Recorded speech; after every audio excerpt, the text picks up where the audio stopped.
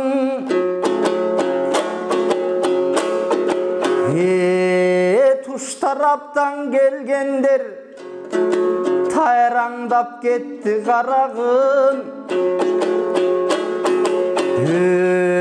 Өзүңдөн өнүп өскөндөр өзөгүңдү жериген. Seni çağam dep жүрөт да денесин жылыткандар мериңен.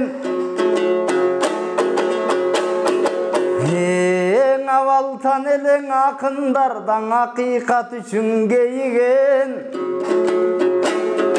Када кетти нарк кетти да касиеттүү төрүңөн. Кыргыздын тилин сүйлөгөндө кыран жаштар азайды. Бак талай санап калган кезде байлык менен базарды. Алданып кайра шайладыктан ач көз тойбоз тажалды. Жегендерди таба албай, дагы эле жегендер жүрөт камалбай.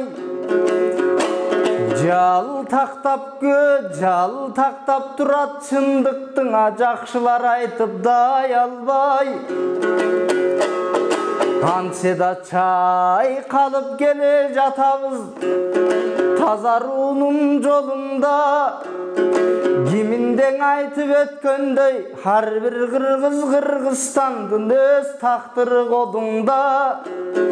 Тагдыр үчүн тагдырлар менен таймашып, билим өнөр жолунда үйрөнүү менен жалгашып.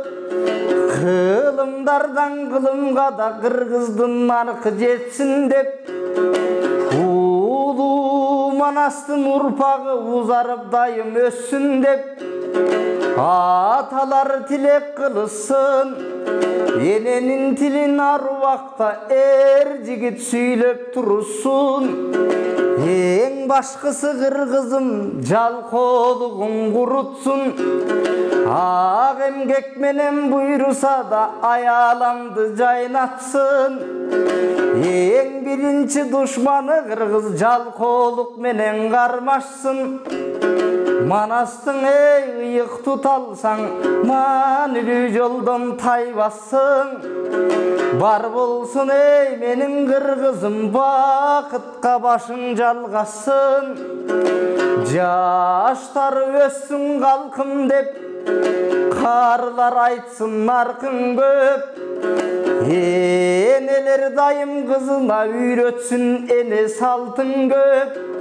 Анткени эне тил менен сакталат, салт менен улут таңталат. Бирдүү болсо жаштар ата мекени баркталат. Кыргыздын жери буйруса да кемейбесин кеңейсин. Аламда алып элдерге ак калпак кыргыз теңелсин. Ар бир күн ай болуп түшүмдүң ай, ала тоонун коюну буйрусаң аламда ябаккан келелсин.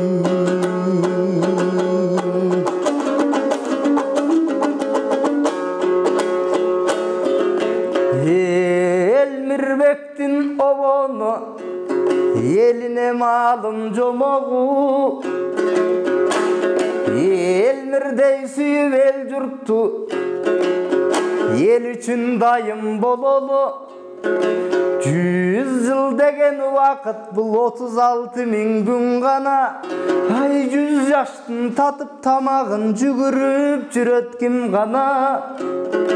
Элмирдей ай кызмат кыла алсак ай, о жаштар эскирбес өмүрү бир гана.